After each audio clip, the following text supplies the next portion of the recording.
네, 안녕하십니까. 제1회 대한민국 사회적 가치 페스타에 오신 여러분들을 모두 환영합니다. 이번 세션은 한국경영학회가 주관하는 익스퍼트 세션, 전략적 CSR과 어댑티브 파트너십 세션이 진행됩니다. 저는 이번 세션 사회를 맡은 인천대학교의 김창입니다. 인사드리겠습니다. 반갑습니다. 이번 세션에서는 최근 우리나라에서 굉장히 주목을 많이 받고 있죠.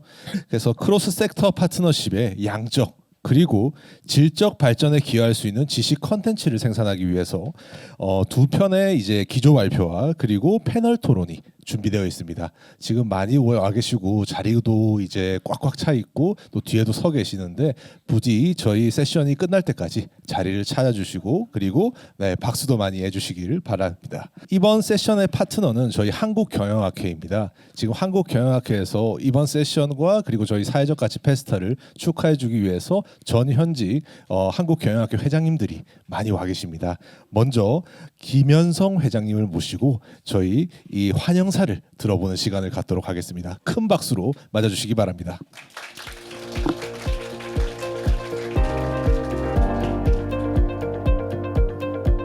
네, 반갑습니다. 안녕하십니까? 저는 한국경영학회 회장 맡고 있는 김연성 교수라고 합니다. 이렇게 자리에 많이 참석해 주셔서 감사드립니다. 네.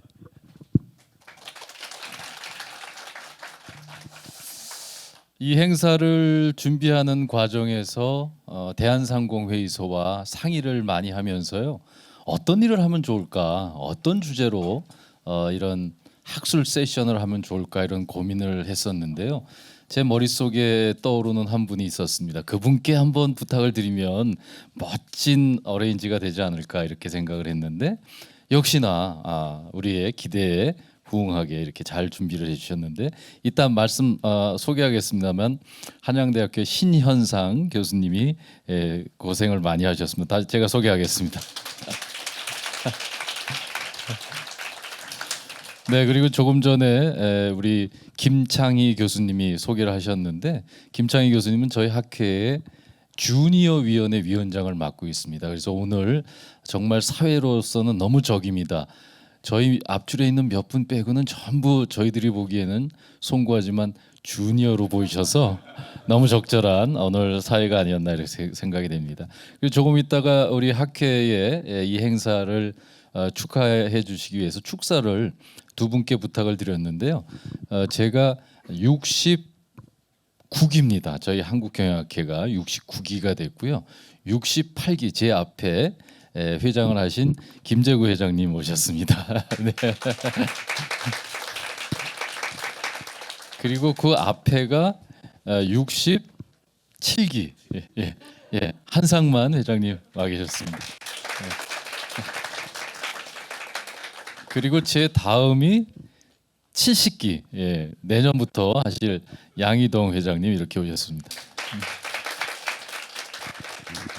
굳이 그 외에도 많이 계시지만 굳이 이렇게 말씀을 드린 것은 오늘 이 행사의 무게와 중요도에 대해서 한국경영학회에서 매우 뜻깊게 생각하고 있음을 대변하기 위해서 몇 분 소개해 올렸고요.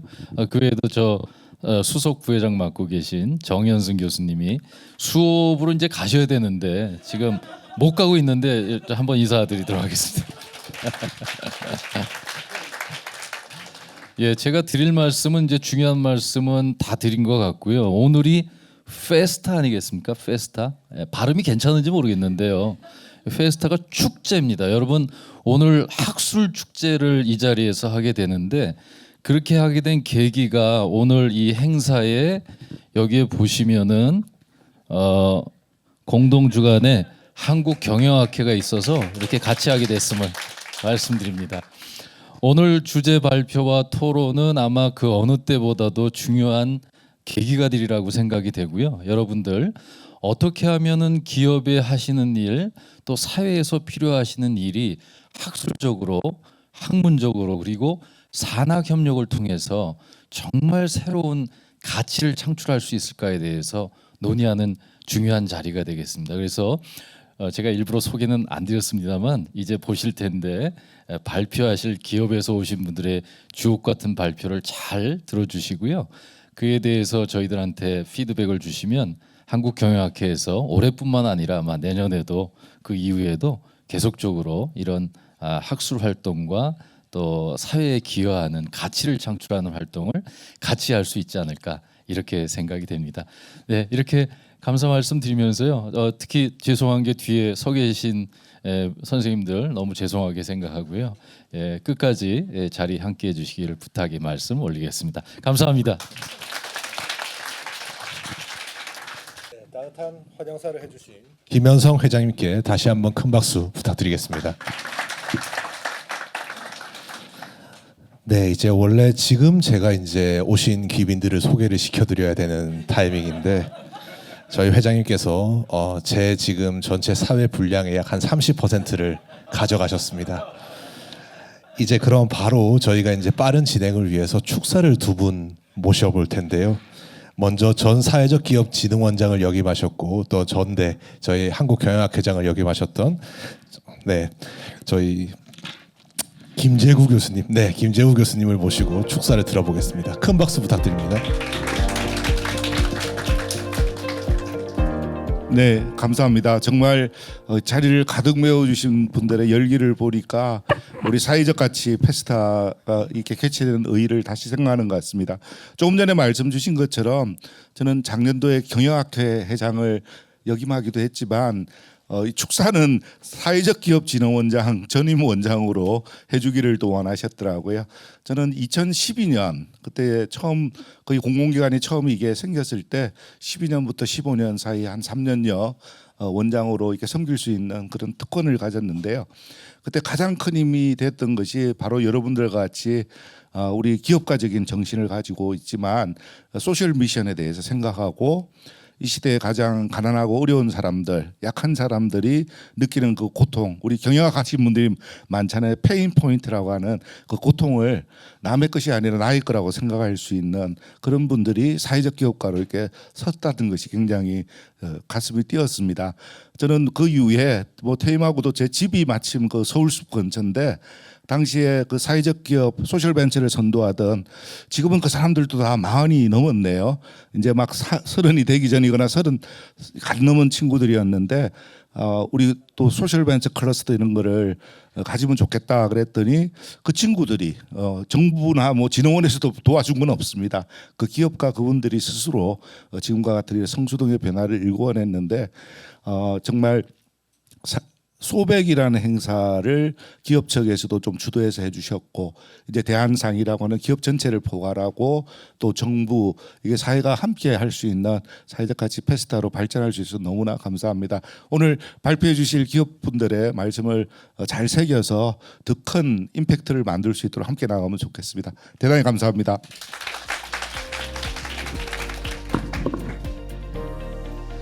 네, 가슴이 따뜻해지시는 축사를 해주신 저희 김재구 회장님께 다시 한번 큰 박수 부탁드립니다. 네, 저희 축사를 하실 분이 너무 사실 많이 남아있긴 한데요. 한 분만 축사를 더 들어보도록 하겠습니다. 전임 한국경영학회장을 지내신 한상만 교수님을 모시고 축사를 들어보도록 하겠습니다. 큰 박수를 부탁드립니다. 오늘 처음으로 열리는 대한민국 사회적 가치 페스타가 참 큰 의미가 있는 것 같습니다. 그 중에서도 한국경영학회 김현성 회장님께서 이렇게 적극적으로 동참해서 함께 이 대한민국 사회적 가치 페스타를 공동기관으로 주관하시는 것은 굉장히 중요하다고 생각을 합니다. 지금 슬로건을 보면 지속가능한 내일을 위한 협력입니다. 그러니까 어떻게 하면 이 협력에 대해서 우리가 연구자들, 여기 계신 학자들, 또 기업에 계신 전문가들 함께 얘기하면서 오늘 풀어보는 그런 시간인데요. 전략적 CSR과 어댑티브 파트너십입니다. 내용을 더 자세하게 들어봐야지 거기에 핵심적인 내용들을 우리가 알 수 있겠지만 결국 우리가 지향하는 그 협력의 방향은 사회적 가치 생태계를 어떻게 구축할 수 있을까입니다. 지금 현재는 우리가 좀 더 내로우하게 사회적 기업을 중심으로 한 가치 생태계까지는 좀 와 있는 것 같습니다. 그러나 지금 오늘 이제 이거를 행사를 만드신 최태원 회장님이나 이런 분들이 갖고 계시는 비전을 보면 좀 더 그거보다 더 넓게 사회적 가치 구축을 위해서는 사회적 가치 자체의 어떤 그런 생태계가 필요하다. 이것은 꼭 사회적 기업만이 아니다. 대기업이라든지 중견기업, 중소기업, 벤처기업, IT기업 여러 기업들이 각자가 지금 하고 있는 가치 생태계 안에서 사회적 가치를 창출해낼 수 있는 생태계가 구축돼야 되고 거기서 끝나서는 안 되고 사회적 가치의 생태계의 경쟁 역량이 구축돼야 된다. 그래야지만 거기서 가치가 창출되고 지속 가능하고 이것이 지속 가능한 내일을 위한 협력의 어떻게 보면 이제 비전의 모습이라고 생각이 듭니다.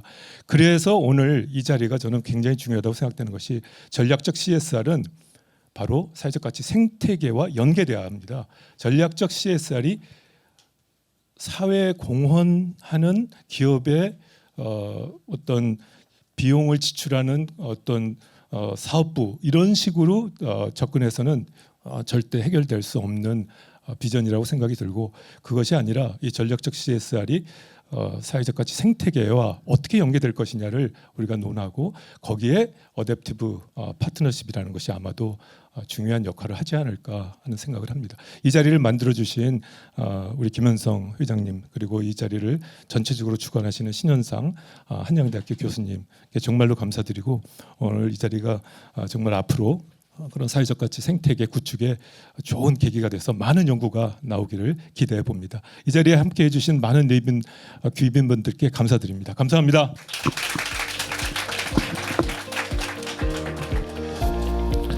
네, CSR의 중요성과 그리고 관련된 지금 현재 기대를 더욱더 증폭시켜 주신 저희 한상만 전 회장님께 다시 한번 큰 박수 부탁드리겠습니다.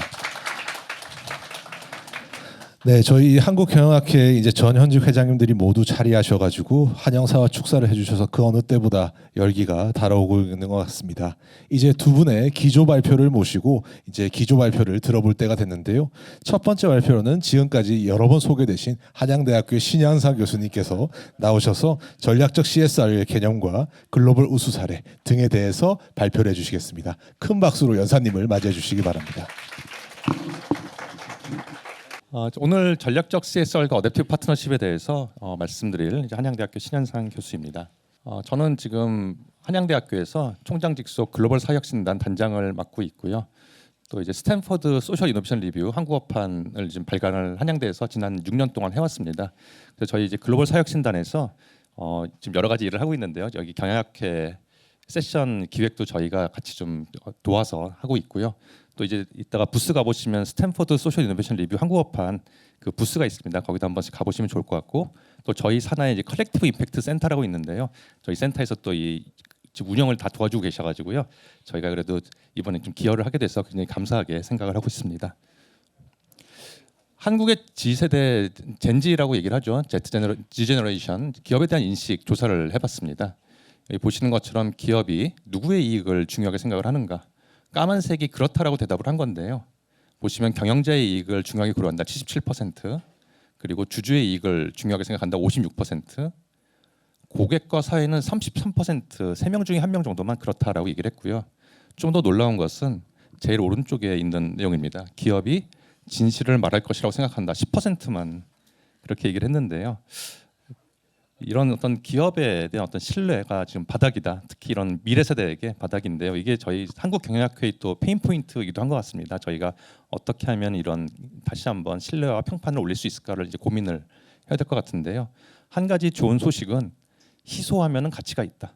신뢰가 굉장히 희소한 자원이기 때문에 앞으로 점점 더 이런 신뢰와 평판을 얻기 위해서 기업들은 어떻게 보면 더 투자를 할 유인이 생길 거고요. 그 관점에서 보면은 CSR 담당자들이 앞으로 할 일이 굉장히 많을 거다라고 저희가 생각을 할 수 있는 것 같습니다.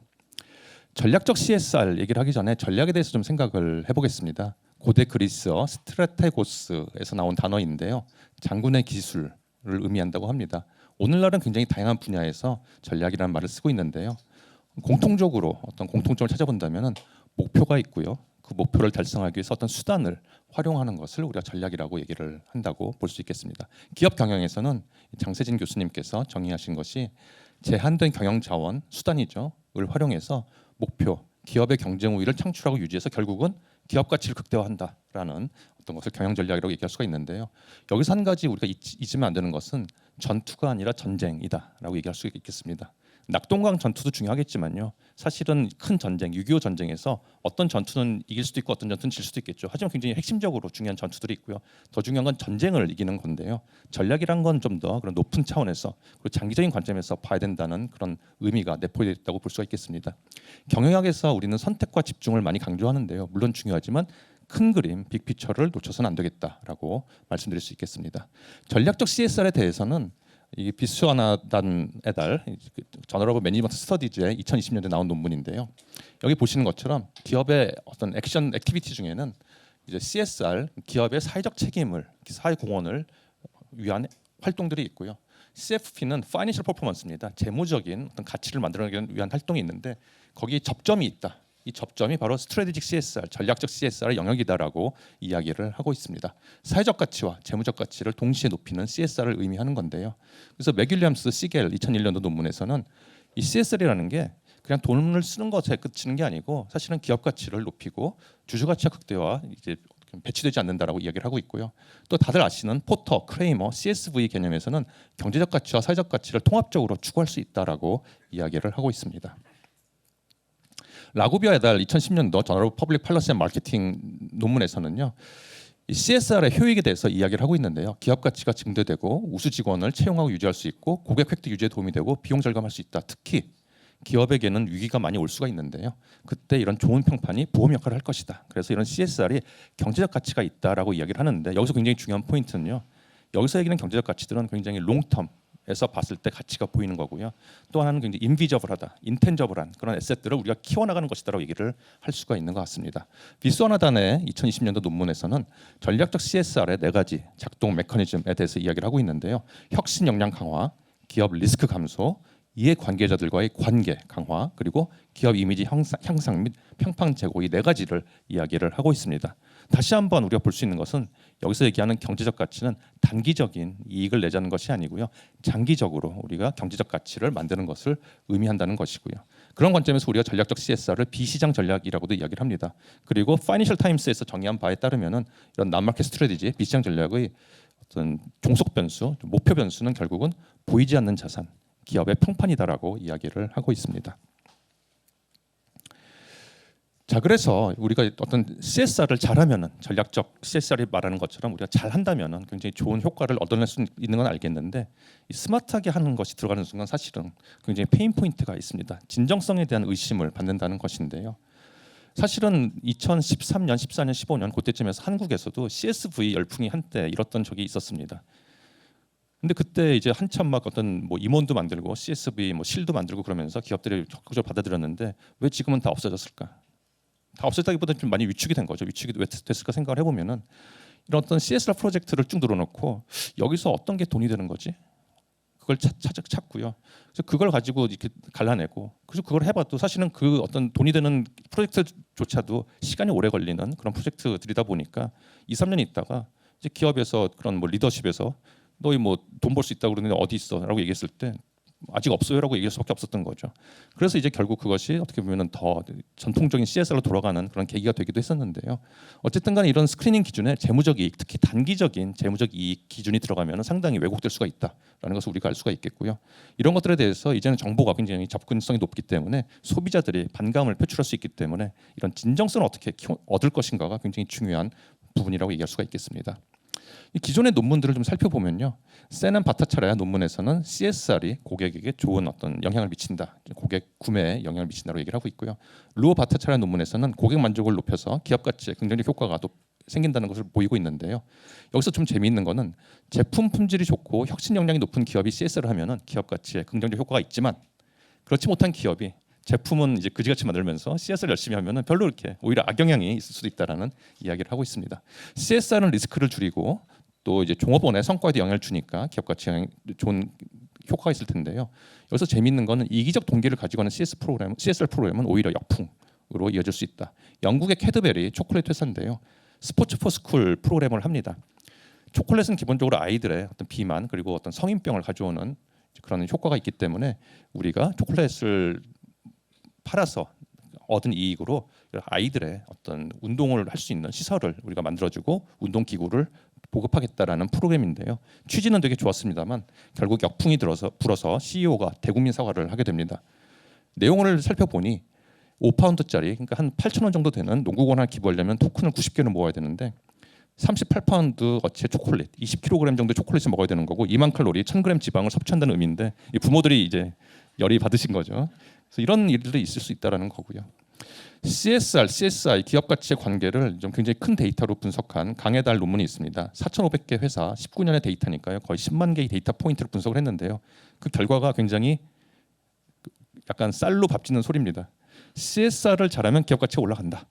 그런데 CSI, 그러니까 코퍼레이트 소셜 리스폰시빌리티죠. 사고를 쳐놓고서는 이걸 덮으려고 CSR을 하면은 효과가 없다.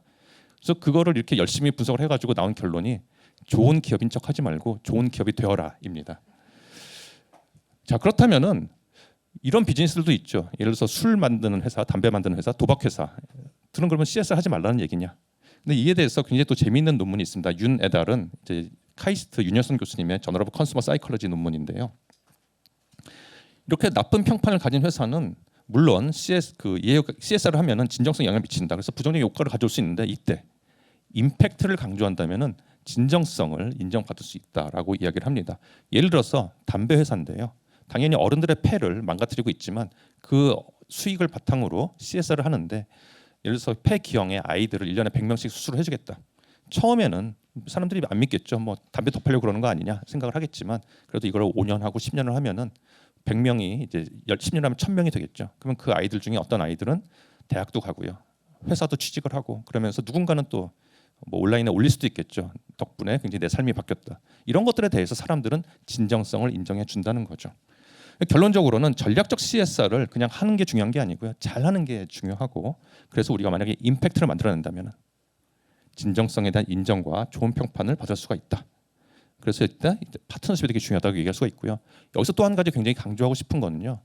전략적 CSR은 사회적 가치와 재무적 가치를 같이 만든다고 그랬는데 사회적 가치를 확실하게 만들어야 된다는 거죠. 그러니까 임팩트를 만들지 못하면서 전략적 CSR이라고 얘기할 자격이 없는 거라고 볼 수가 있겠습니다. 그래서 어떻게 하면 이런 임팩트를 잘 만들 것인지에 대해서 고민을 할 필요가 있습니다. 임팩트가 무엇인가에 대해서 좀 살펴볼 필요가 있을 텐데요. 임팩트 매니지먼트 프로젝트라고 OECD, 월드뱅크, UNDP 등의 그런 기구들이 임팩트의 측정과 평가에 대해서 어떤 컨센서스 프레임워크를 이제 제시한 그런 거버넌스인데요. 여기서 정의한 임팩트 5가지 측면이 있습니다. 첫 번째는 아웃컴, 어떤 변화가 일어났는가. 그다음에 두 번째는 후, 누가 그 변화를 경험했는가. 그다음에 how much, 그 변화의 크기는 어떠하였는가. 컨트리뷰션, 우리가 한 프로젝트가 그 변화에 얼마나 기여하였는가. 그리고 리스크, 우리가 생각지 않았던 그런 어떤 부작용이 있지는 않았는가. 그리고 또 우리가 원하던 변화가 일어나지 않은 리스크는 무엇이었는가 같은 것들을 고민을 해야 된다는 것입니다. 임팩트의 크기를 볼 때 우리가 3차원으로 볼 수가 있습니다. 너비는 수혜자의 수고요. 깊이는 각 수혜자가 경험한 변화의 정도, 그리고 길이는 그 변화의 지속 기간이라고 얘기할 수가 있겠는데요. 그래서 똑같은 1억 원을 가지고 아프리카에 가서 1000명의 아이들에게 ABC를 가리키는 캠프를 일주 동안 할 수도 있을 거고요. 이 경우에는 너비는 굉장히 넓지만 이제 깊이가 얕은 사업이라고 볼 수가 있을 거고요. 어떤 경우에는 1억 원의 돈을 가지고 한 20명 정도의 청소년 부모들을 대상으로 굉장히 열심히 또 어떤 그 봉사를 할 수도 있을 것입니다. 이 경우에는 깊이는 굉장히 깊지만 너비는 어떻게 보면 넓지 않은 사업이라고 볼 수가 있겠죠. 어느 게 더 좋다라고 얘기할 수는 없습니다. 사업마다 어떤 그런 포커스가 다르기 때문에 어느 게 더 좋다고 얘기를 할 수는 없지만 우리가 생각해봐야 되는 것은 이런 것들을 이제 측정하고 관리하면서 똑같은 1억 원을 가지고 우리는 그래서 1000명의 그 아이들에게 ABC를 가리키는 걸 어떻게 하면 1200명으로 늘릴 수 있을까? 이런 걸 스케일업이라고 하죠. 그다음에 또는 이 1000명의 아이들에게 ABC만 가리키는 거를 우리가 똑같은 예산을 가지고 어떻게 하면 조금 더 예를 들어서 문장 만드는 법까지 가르칠 수 있을까? 이런 것들을 좀 스케일 딥이라고 얘기할 수가 있는데요. 이런 것들에 대한 어떤 좀 더 지혜로운 자원의 관리이고 이런 게 전략적 CSR이라고 이야기를 할 수가 있겠죠. 파트너십이 굉장히 중요하다는 건 누구나 알고 있습니다. 백지장도 맞들면 낫다라는 말이 있는 것처럼 다양한 섹터의 파트너들이 모여가지고 같이 자원을 공유하고 시너지를 만들 수가 있죠. 하지만 또 막상 파트너십을 해보면은 안 좋게 끝나는 경우도 되게 많습니다. 어떤 조정 비용 또 소통에 대한 비용이 굉장히 많이 늘어나기 때문에 어느 경우에는 파트너십의 이익보다 손해가 더 큰 경우도 있다라는 거죠. 2011년도에 크레이머, 아까 CSV 하버드 비즈니스 리뷰에 마이클 포터와 같이 글을 쓰는 크레이머와 카니아가 같이 스탠퍼드 소셜 이노베이션 리뷰에 이 컬렉티브 임팩트라는 아티클을 기고합니다. 스탠퍼드 소셜 이노베이션 리뷰는 하버드 비즈니스 리뷰, MIT 테크놀로지 리뷰처럼 이런 이론과 실무를 연결하는 전문지라고 볼 수가 있는데요. 사회혁신 생태계에서 한 20년 정도 이런 어떤 지식 리더십을 좀 가져온 기관입니다. 스탠포드 소셜 이노베이션 리뷰 역사상 가장 많이 다운로드 받은 아티클이 이거였다고 합니다. 컬렉티브 임팩트는 100만 건 이상, 10년 동안 100만 건 이상 다운로드가 됐고, 구글 스칼라에 보면 5,000번 이상 학자들이 인용할 정도로 굉장히 학계와 실무계에 영향을 크게 미쳤다고 볼 수가 있는데요.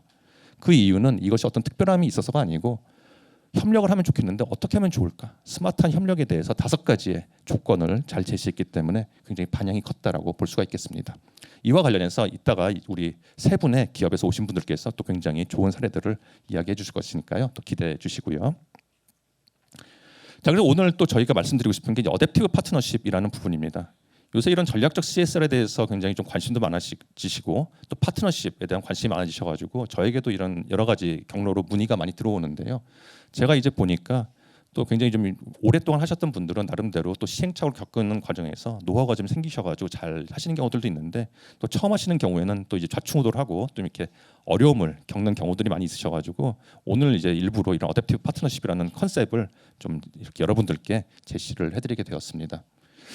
어댑티브 하다라는 것은 적응한다라는 거죠. 적응한다라는 것은 계속 바꾼다라는 의미가 있고요. 또 하나는 계획대로 되는 건 없다.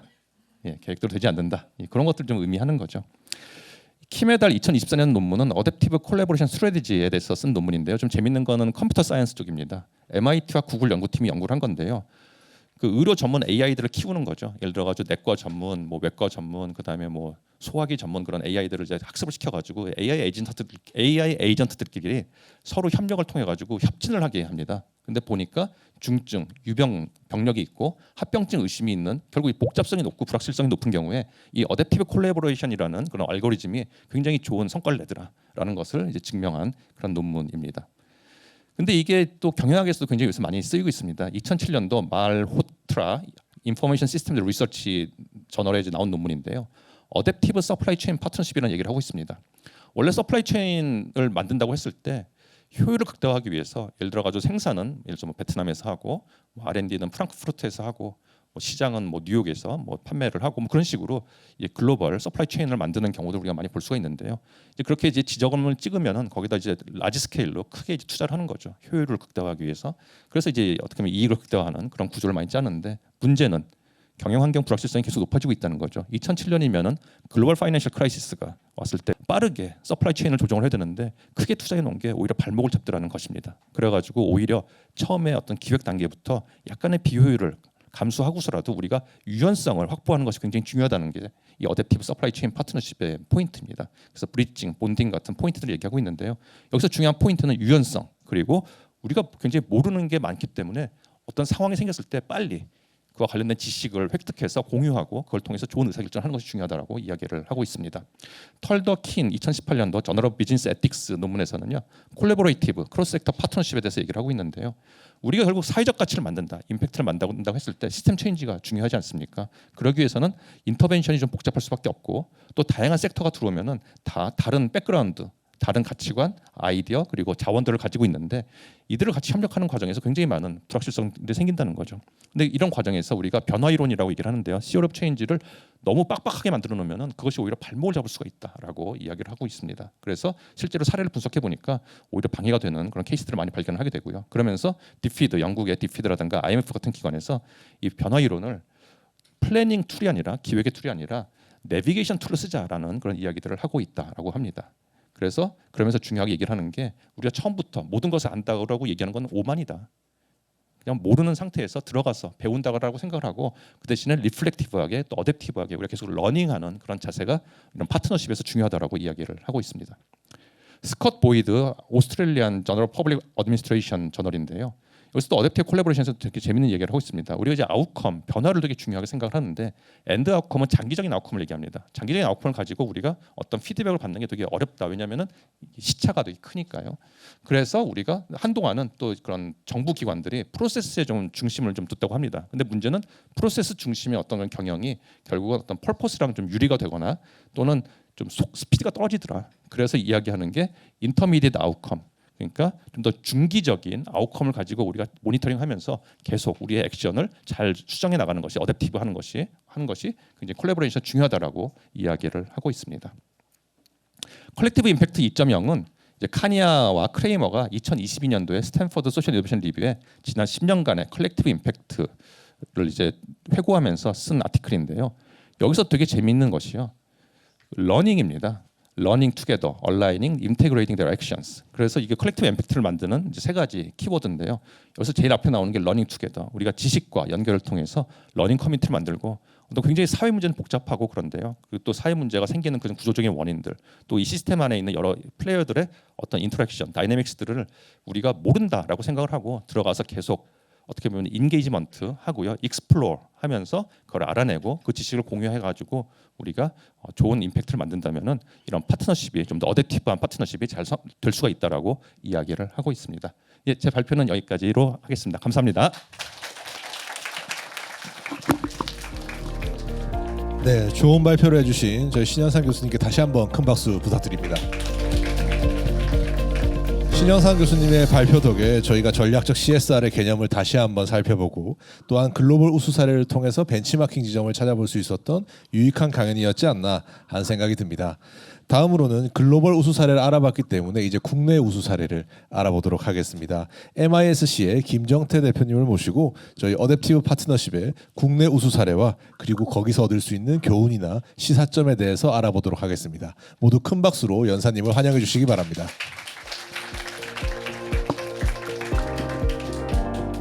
네, 안녕하세요. 두 번째 발표하겠습니다. 국내 사례를 많이 준비했다가 저 뒤쪽에 우리 사례를 발표하신 분들이 저보다 더 잘하실 거라서 제가 요 신현상 교수님께서 말씀하시는 부분들을 이펙추에이션이라고 하는 부분 한번 연결해서 말씀드려볼게요. 서울대 학생들이 가장 많이 읽는 책이 총균세라고 하는데 아시죠? 그 제레드 다이아몬드가 쓴 또 다른 책 중에 문명의 붕괴라는 책이 있습니다.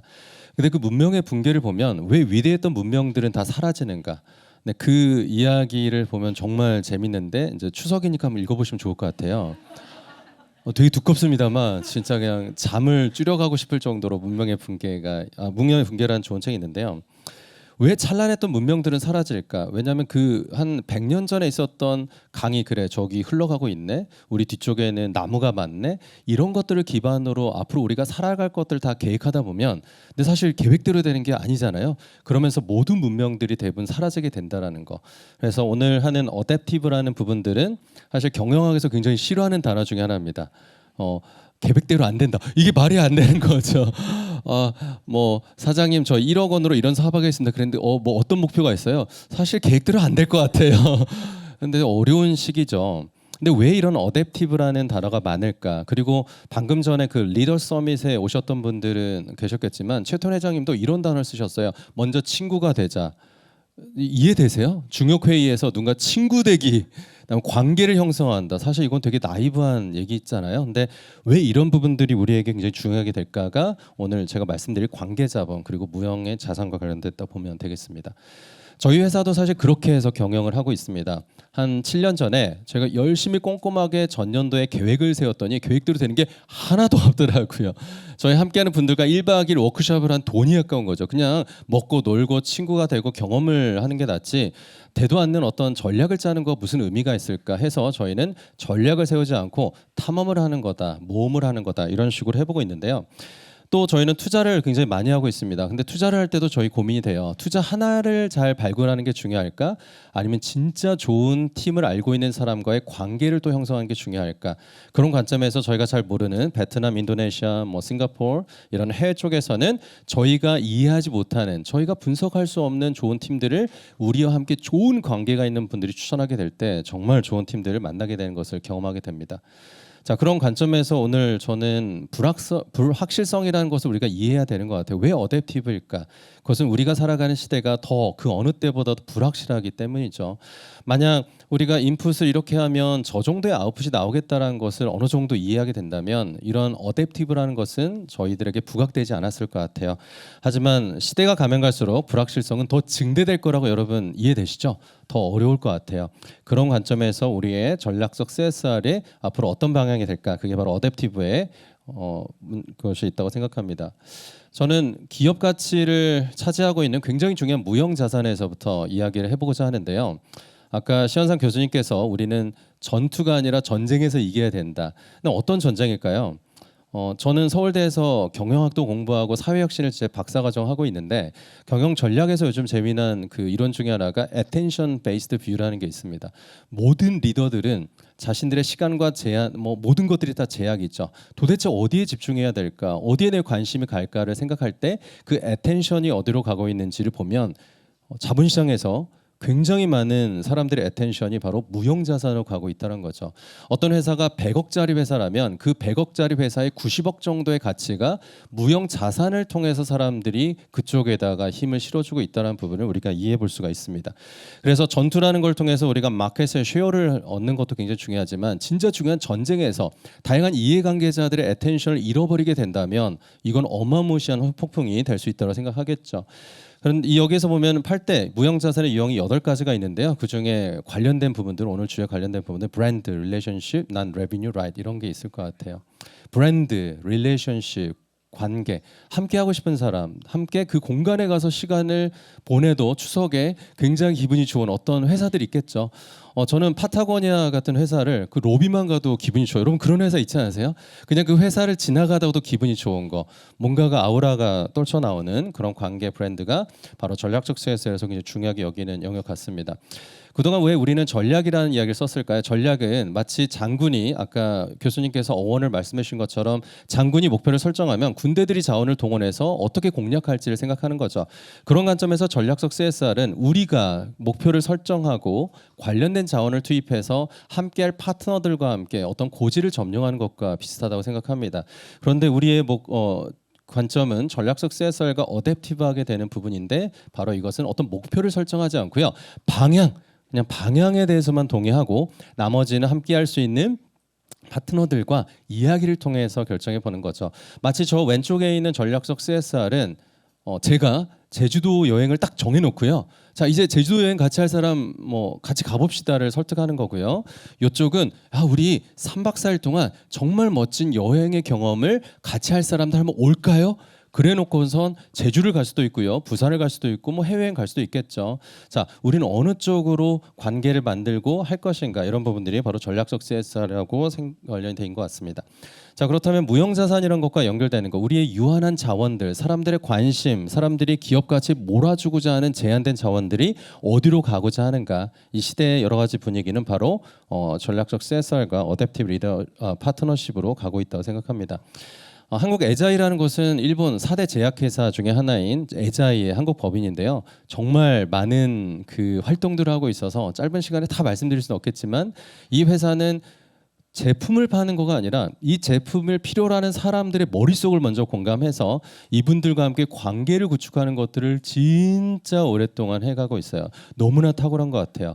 그런 과정 속에서 어떤 것은 갑상선암에 걸리신 분들에게 요오드가 중요하게 매니징해야 되거든요. 이러한 식단을 밀키트를 만들기도 하고 병원에 있는 아이들이 시간을 무료하게 보내는 게 어려움이 있으니까 이런 놀이키트를 만들고자 하는 거죠.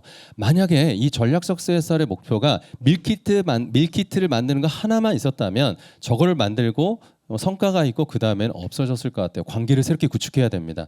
근데 에자일 같은 경우는 관계 구축을 쭉 굉장히 다양한 것들과 리빙랩을 만들면서 앞으로 우리가 할 수 있는 무궁무진한 아이디어들을 뽑아내고 있다는 거 저희가 한번 참고해 볼 수 있겠죠. 최근에 카카오가 제주에서 고등학생들과 함께 그 해수욕을 할 수 있는 정말 다른 차별을 받지 않고 할 수 있는 무장의 해수욕장을 만드는 것들을 친구들이 하고 있는데요. 카카오가 이런 부분들의 전략적 CSR을 할 때 해수욕장의 어떤 변화를 만들어 보자라고 한 것이 아니라 제주 지역에 있는 청소년들의 문제 해결 역량을 함께 계속 함양하면서 지난 3년, 4년, 5년 동안 꾸준히 어떤 목표를 갖지 않고 추구하다가 최근에 요 하나 사례가 그쪽의 조례들을 바꿔가고 있고 이런 변화를 만들어가고 있습니다. 자, 이런 부분들이 제가 굉장히 좋아하는 그 숨겨진 지도 중에 하나인데요. 소위 말하는 비시장과 비고객에 갈 수 있는 방법은 마켓의 분석을 통해서 갈 수 없고 저 미지의 땅을 탐색하는 것은 바로 탐험가의 머리에서 갈 수 있겠죠. 그리고 그것을 탐색하기 위해서는 저희는 함께 가는 동료들이 누군지 이해관계자의 관계 구축과 그런 사람을 신뢰해야 되는 것이 굉장히 중요합니다. 에베레스트라든지 남극을 한번 여러분이 탐험한다 생각해 보세요. 장비를 신뢰할 게 아니라 여러분 누구를 신뢰할 거죠? 함께 가는 저 탐험 대장이 누구인가? 함께 가는 사람들이 누구인지가 내가 이 여행을 갈까 말까 중요하기 때문에 바로 그런 부분들이 여기에서 중요하겠죠. 저는 이제 마지막으로 전략적 CSR과 어댑티브 파트너십을 결합한다면 이게 바로 기업가 정신이라고 생각하고요. 기업가 정신의 관점에서 한 번 더 마지막 얘기해 보겠습니다. 이 부분을 이펙츄에이션이라고 하는데요. 이 책을 최근에 읽고 SNS에 올렸는데 방금 그 인사말 해주신 우리 김재구 원장님께서 이 책이야말로 전 잘 몰랐는데요. 기업가 정신의 분수령이라고 얘기하셔서 했는데 이것도 여러분 굉장히 추석을 앞두고 읽을 만하죠. 전혀 관련이 없고요. 전혀 관련이 없습니다. 참고로 제가 예전에 그 창업을 3개 했는데 그 중에 하나가 출판사를 창업했는데 출판이란 영역이 엄청 어렵다는 것은 공감하고 있어서 제발 책을 많이 사면 좋을 것 같다는 부분은 제 개인적인 사심입니다. 이 이펙츄에이션의 새로운 기업가 정신의 정의는요. 저 왼쪽과 오른쪽이 다른데 이펙츄에이션과 코제이션이라는 코자얼러티라는 게 좀 다릅니다. 저건 인과관계인데요. 내가 피자를 만들어야 되겠다 하고서 재료를 만드는 거죠. 근데 그 재료들은 양파를 하든 햄을 사든 치즈를 하든 피자를 만드는 목적으로만 내가 보기 때문에 이 치즈를 가지고 양파를 가지고 마늘을 가지고 뭐를 또 할지에 대한 상상력과 이런 것들은 다 제한이 된다는 거죠. 그런데 이펙츄에이션은 이해관계자와 함께 이렇게 하는 겁니다. 너 한번 지금 냉장고 문 열어볼게. 네? 원격으로 저쪽도 열어보고 하다 보니까 냉장고에 숨어있는 냉동고기도 있고요. 뭐 쭈꾸미도 있고 이런 것들을 발견하다 보면 우리가 함께 만드는 음식의 양과 어떤 그 기회들이 너무나 달라지고 있다는 거죠. 그래서 이펙츄에이션은 특정한 목표에서 시작하지 않습니다. 대신 관계를 형성하는 게 핵심이고요. 그러다 보니까 가끔은 의도하지 않은 전혀 새로운 요리를 만들고 그리고 아예 새로운 결과가 나오게 된다는 거죠. 우리가 기대하고 상상하는 만큼의 결과를 이룰 것인가 아니면 나의 제한을 넘어서서 사회와 이해관계자들의 상상을 다 끌어모아서 우리가 생각하지도 못했던 것을 할지 그런 부분들이 바로 이펙츄에이션, 어댑티브라고 생각합니다. 오늘은 그 관계를 제가 여러분께 좀 개선하는 거에 집중할 거고 더 상세한 내용은 책을 참고하시면 됩니다. 그래서 어댑티브 파트너십은 영토를 정복하려는 장군이 아니죠. 장군은 딱 견적이 나와요. 저쪽 적의 영토에 침입하려면 몇 명을 공격해야 되고 3일 동안 공격해야 되는지 이게 어날라시스가 되잖아요. 그럼 그렇게 해야 되겠죠. 하지만 비시장과 비고객을 가는 곳들은 그렇게 해서는 안 되는 거죠. 미지의 세계를 항해하는 탐험과 같이 탐험 대장의 어떤 준비를 해야 되겠죠. 이따가 발표를 해주시는 분들의 특징은 다 이런 탐험가 호주머니에 나침반 같은 거 있을 것 같고 그런 모습일 것 같습니다. 그래서 피자를 만드는 게 중요한 게 아니라 우리가 가진 수단들이 무엇인지를 먼저 생각하는 게 핵심이고요. 이런 부분들을 바로 다시 한번 보면 내가 분석하고 목표를 달성하는 게 아니라 우리가 함께 할 수 있는 것들이 무엇인지에서부터 하면 우리 회사는 임직원들의 열정이 있네. 이걸 가지고 우리가 함께 관계를 했던 지역의 종합사회복지관과 어떤 일을 할까 그런 얘기를 해볼 수 있겠죠. 자, 마지막으로 전략적 CSR과 어댑티브 파트너십은 우리가 사회와 환경을 다룰 수 있는 수없이 많은 도구들을 만드는 과정이라고 생각합니다. 요리를 만드는 건 어렵지 않을 것 같아요. 그런데 그 요리가 적절할 때, 가장 중요할 때 그 요리를 만들려면 때로는 중요하지 않을 거라고 생각했던 어떤 요리 도구가 정말 중요하게 될 수 있다고 생각하고 모든 기업이 다 모든 요리 도구를 준비할 수 없기 때문에 우리의 모든 이해관계자들이 각자의 요리 도구를 같이 준비해서 새로운 것을 만드는 경험이라고 생각합니다. 따라서 앞으로 관계 자본과 무형 자산, 관계를 더 누가 많이 구축할 것인가, 누가 더 친구가 많을 것인가 이런 부분들이 앞으로 기업에게 굉장히 중요한 한 가지 초점이 될 거라 생각합니다. 감사합니다.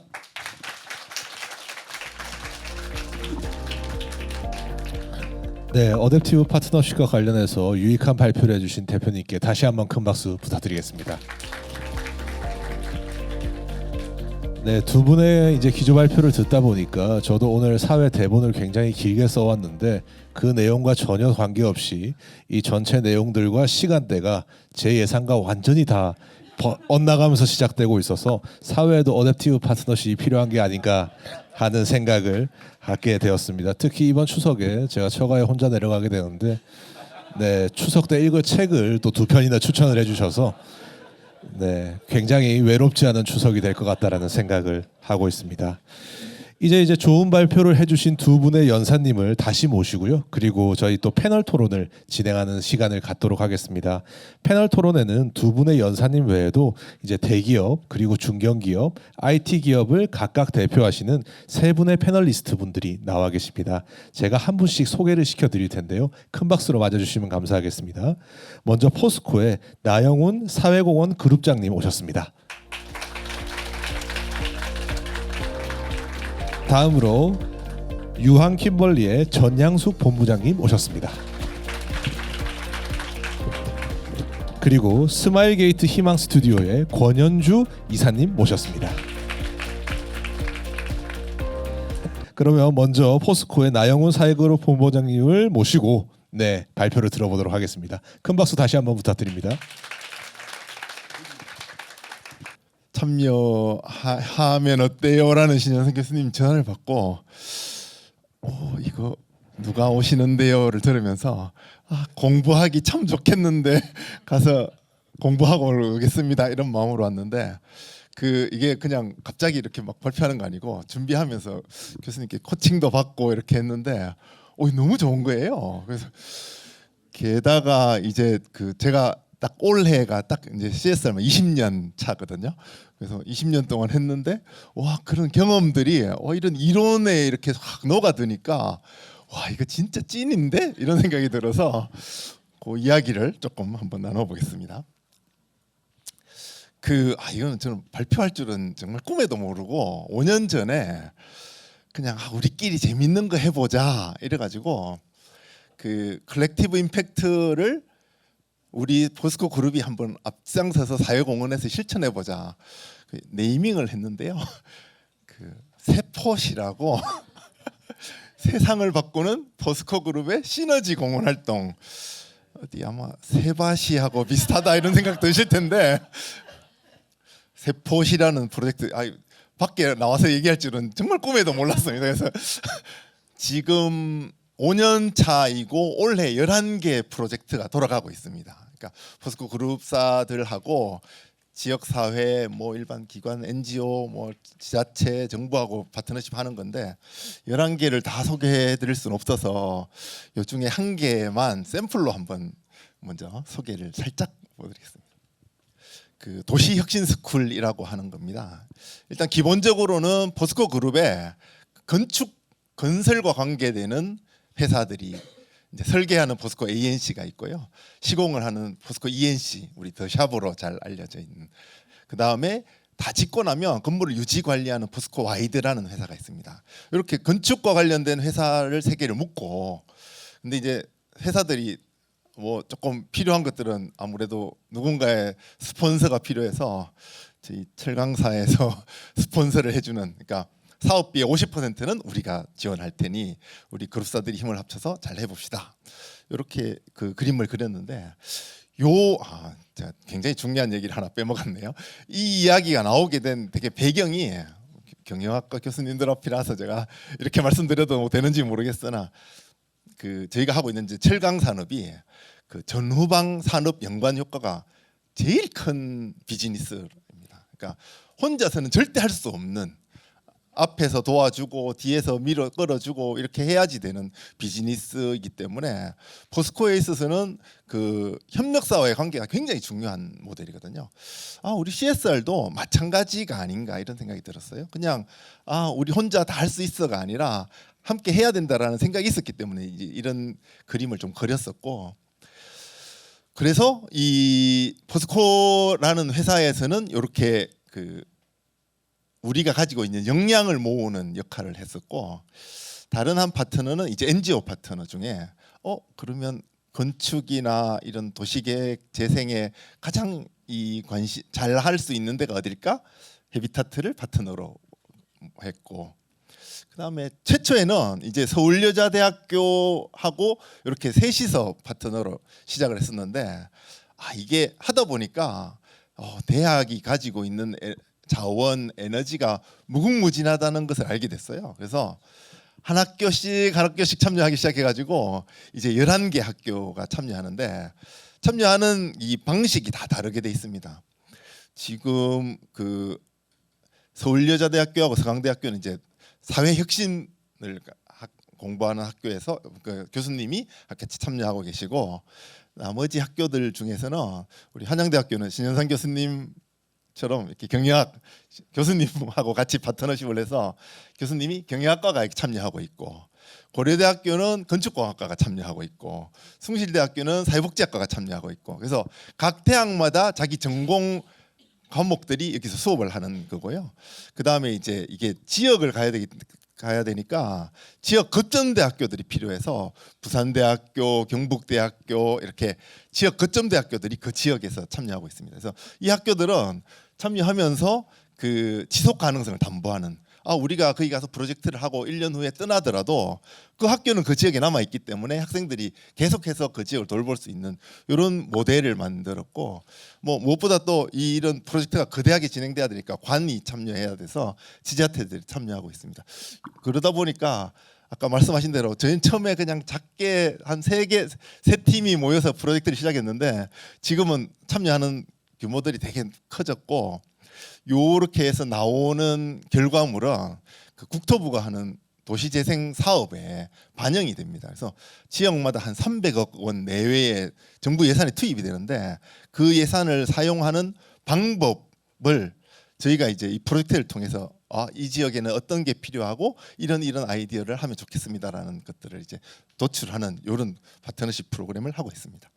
뭐 이 얘기를 하자고 한 건 아니니까, 그래서 이 쭉 이렇게 추진 학생들이 참여하고, 물론 여기에 이제 뭐 전문가들이 가서 교육도 하고 교수님들은 또 교수님들 전공 분야를 공부해 이렇게 교육하는데, 이 친구들이 같이 모이니까 서로 이렇게 시너지가 나기 시작하는 거예요. 그러니까 전공이 합쳐져서 나는 사회복지를 해서 지역에 계신 할머니 할아버지들은 이렇게 모시면 좋겠는데 근데 할머니 할아버지들이 좀 여가 소일거리를 하고 싶어요.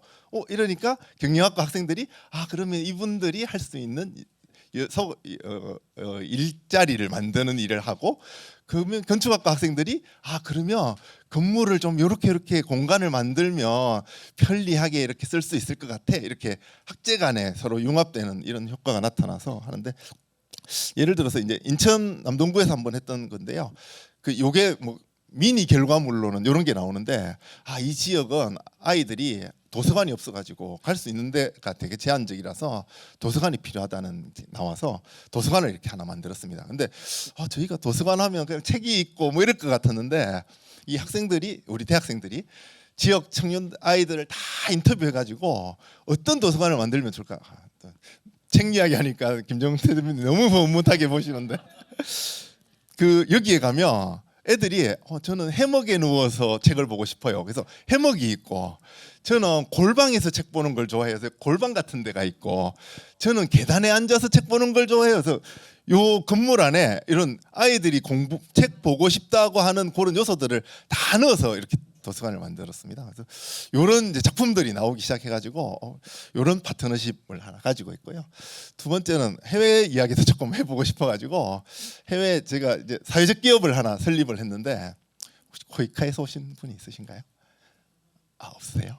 그러면 쉽게 편하게 말씀을 드리면 일단 저희가 인도네시아에 제철소가 있어서 그 제철소에서 할 수 있는 일들을 가지고 지역의 청년들을 고용해서 일자리를 만들고 이렇게 그 청년들을 교육시키고, 그러니까 이 교육 훈련을 통해 가지고 이 친구들이 더 성장할 수 있도록 하면서, 이 사회적 기업이니까 지역 사회에는 사회공헌하는 이런 모델로 이제 프로젝트가 만들어진 지 이제 9년 차입니다. 보통 이렇게 ODA 사업 해가지고 9년 10년 가기가 쉽지가 않은데 기업이라는 큰 울타리가 있는 거고, 저희가 이 프로그램을 이 회사를 설계할 때 포스코가 망하지 않으면 이 회사는 망하지 않도록 설계를 했습니다. 그래서 아마 망하지 않는 회사로 계속해서 이 사회적 기업이 가지 않을까 싶은데, 오늘은 이제 파트너십에 대해서 말씀을 드리는 거니까, 사실 저희가 혼자 만들려고 그랬어요. 포스코 혼자.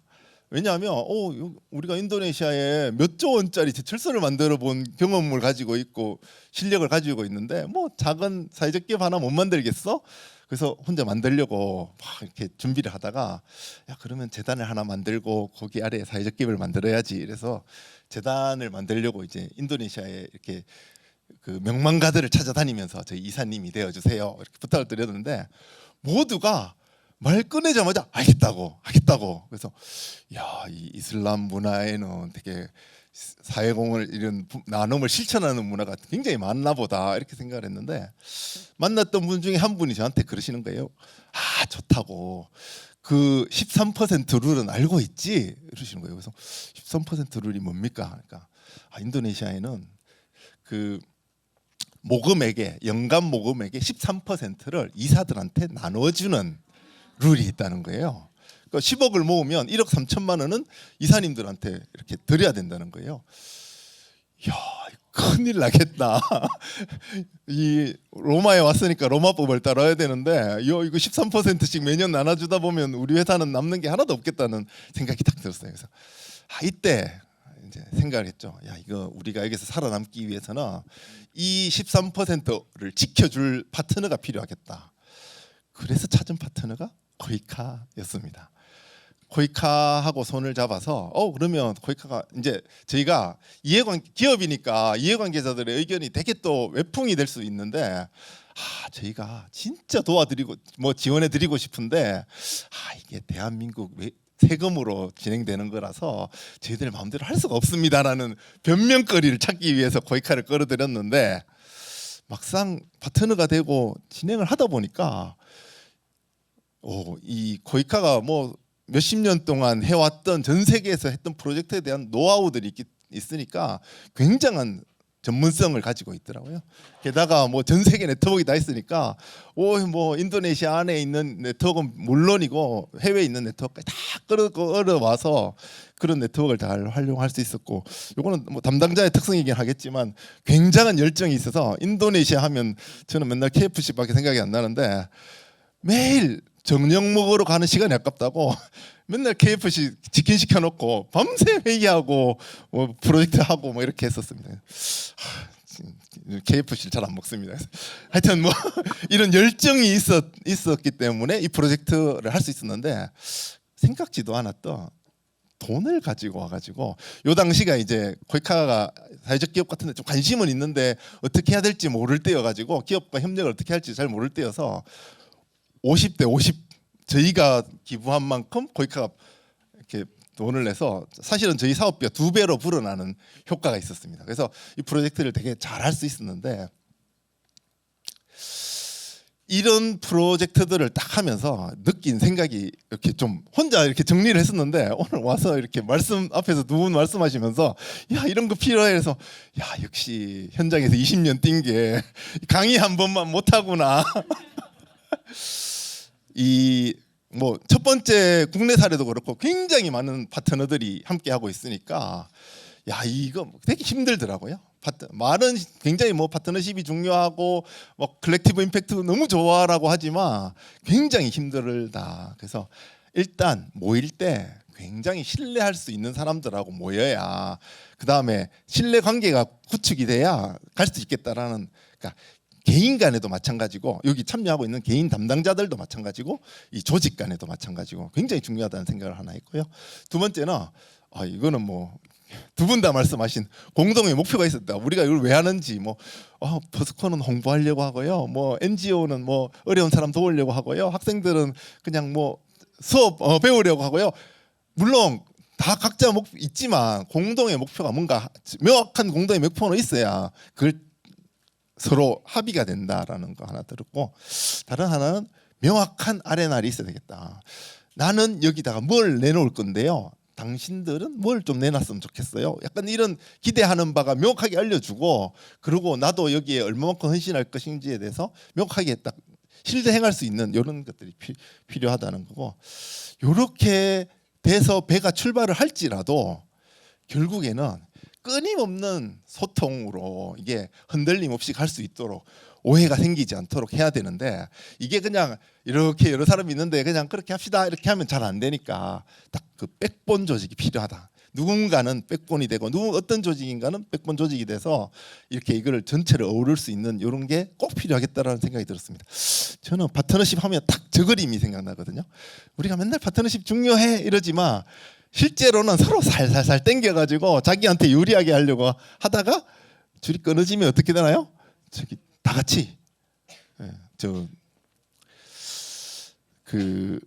다 같이 죽는 거죠. 그래서 그런 것들을 막아야 되는 게 우리의 임무라고 생각하고 이제 여기 보면 사회공헌 하시는 분들 되게 많이 와 계시는데 우리가 해야 되는 임무가 딱 이런 잘 퍼실리테이션하고 잘 코디네이션하는 일들을 통해서 이 파트너십이 이어질 수 있도록 해야 된다라는 생각이 들었습니다. 이상입니다.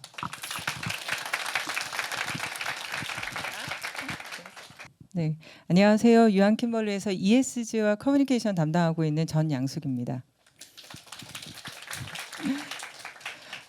오늘 너무 재미있고요. 사실 저희도 저는 이쪽 업무를 한 4년 정도 했고 마케팅을 한 10년 정도 해서 한 3, 4년 정도 된 것 같습니다. 제가 유한킴벌리에서 일을 꽤 오래 한 첫 번째 회사이면서 지금까지 하고 있고요. 재미있는 것은 유한킴벌리는 포스코처럼 아쉽게도 큰 회사가 아니라 중견기업이에요. 한 1조 5천억 정도 되는 규모의 회사입니다. 그리고 그러나 여러분들이 생활하고 계시는 여기 계신 분의 절반은 유한킴벌리 제품을 사용하고 계실 거예요. 매일매일 만나는 크리넥스, 좋은 느낌, 하기스, 스카트 이런 제품들이 일상에서 굉장히 빈도가 높습니다. 그런 유한킴벌리가 작은 회사인데 혹시 우리 강산 푸르게 캠페인 들어보신 분들 다 많으시죠? 올해로 저희가 40년이 됐습니다. 감사합니다. 덕분입니다. 예, 40년이 됐는데요. 그래서 저희가 40주년을 맞이하면서 백서를 만들었어요. 한 3년 정도 고민했고요. 3년 정도 그동안 했던 일을 다 디뎠어요. 뭐가 인풋이고 무엇이 아웃풋이고 무엇이 아웃컴이고 그리고 무엇이 임팩트인가를 찾기 위해서 3년 동안 프로젝트를 했고 저희가 심었던 나무 심기 지역들을 방문해서 무엇이 어떻게 생태계가 변화했는지까지 모두 확인했습니다. 저희 홈페이지에 다 올라놓긴 했는데 그걸 보면서 느꼈는데 그것이 가능했던 비결이 뭐야? 그러니까 너무 궁금하잖아요. 저희가 숲을 매개로 사회 문제 해결을 하기 위해서 시작된 캠페인입니다. 1984년. 그 당시에는 공해가 문제였던 시대였기 때문에 공해나 이런 문제에서 사회적으로 우리가 기여할 수 있는 게 뭘까?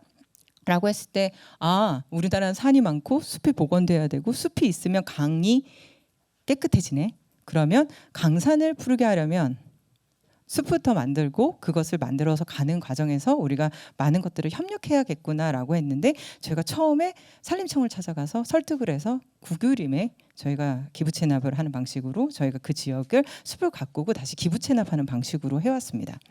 그것을 하는 과정 안에서 예를 들면 학교 폭력이 심각하네. 이 문제를 어떻게 해결하지? 라는 논의들을 했고요. 너무 재밌는 건 유한킴벌리 그 당시에 선배님들 얘기예요.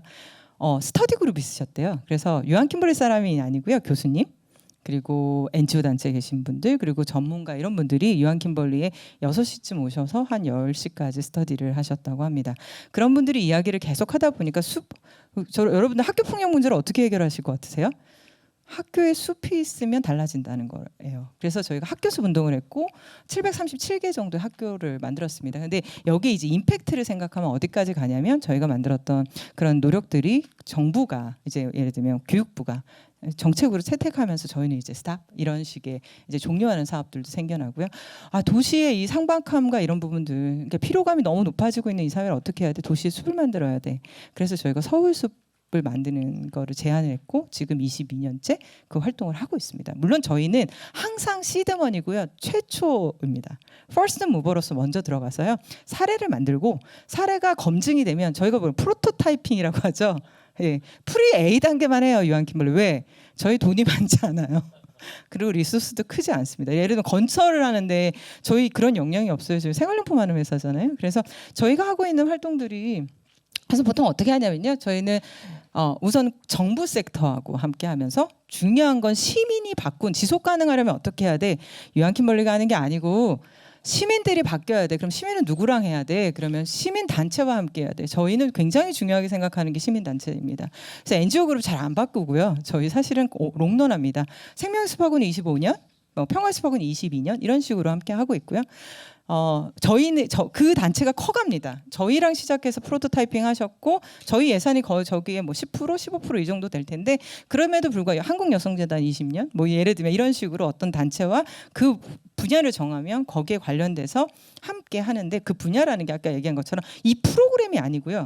우리 강산을 푸르게 하는 숲을 매개로 사회 문제를 해결하는 방법론을 계속 찾아가는 거죠. 그래서 이펙추에이션을 설명해 주셨는데 저는 그런 개념을 잘 몰랐지만 유한 킴버리가 했던 방식이 비슷하지 않았을까 싶습니다.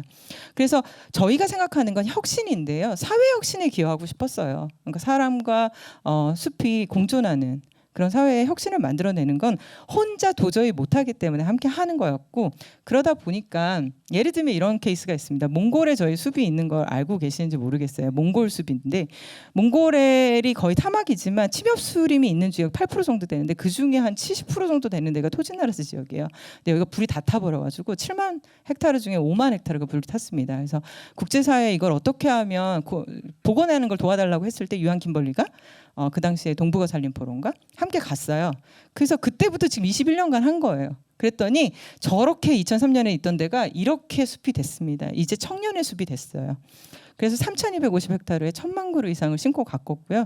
유일하고 가장 최장수 그러니까 처음부터 끝까지 계속한 것은 거기 국유림 관리소와 SPA와 유한 킴벌리밖에 없습니다. 그러니까 저희가 잘하는 건 아까 임팩트의 크기 얘기하셨는데 저희 넓이가 넓진 않아요. 근데 길이가 길어지면서 깊이를 깊이하기 위해서 옆에 있는 사람들, 함께하는 사람들과 협력합니다. 근데 저희의 목표가 전략적이냐라고 하면 자사의 이익에 그렇게 몰입되기가 굉장히 어려워요. 저희 비즈니스하고 그렇게 유관하지 않기 때문에 저희 역량과 유관하지 않기 때문에 그랬더니 더 임팩트가 커가는 경험들을 하고 있습니다. 그래서 저희가 이 아이디어에서 또 고민했던 게 저희가 오픈 이노베이션을 너무 하고 싶고 CVC를 해보고 싶은 거예요. 사내벤처 같은 거 하는데 안 되겠는 거예요. 그래서 어떤 방법이 있을까 해서 저희가 CSR 쪽 펀드로 기부금을 통해서 펀드를 조성해서 지금 미스크랑 같이 함께 하고 있습니다. 그것이 그린 임팩트 펀드고요. 유한 킴벌리 그린 임팩트 펀드라고 하고 있고 이거 역시도 사회 문제 해결을 해야 되는데 우리가 생각하기에 되게 중요하다고 생각하는 11번부터 15번까지 아젠다를 같이 해결할 수 있는 회사 사회 문제 해결할 수 있는 소셜 벤처를 한번 발굴해서 지원을 해보자. 근데 사실 지원한 거 아니고요.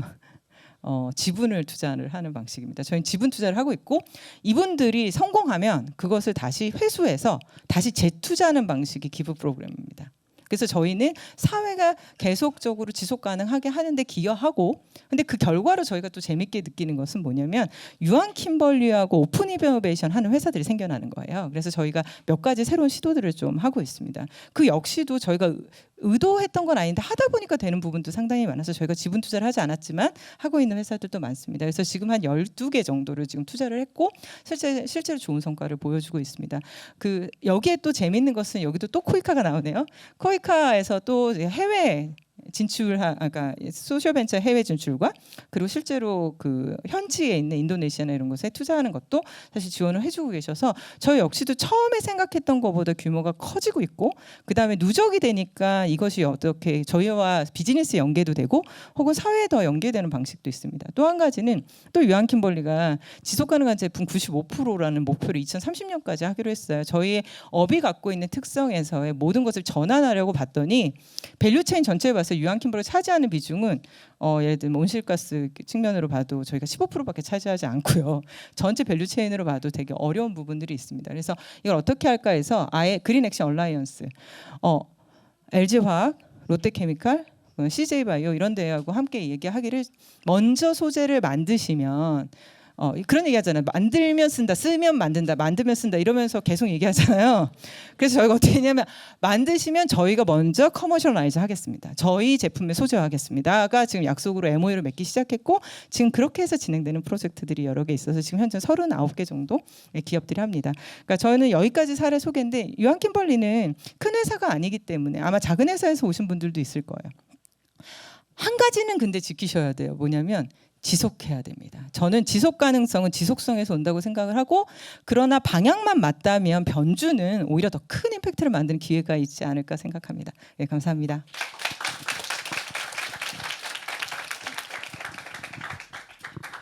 네, 큰 회사와 그렇지 않은 중견 회사다라고 하셨는데 스마일게이트를 아실까? 뭐 넥슨, NC 뭐 이런 회사들은 아실 수 있을 것 같은데요.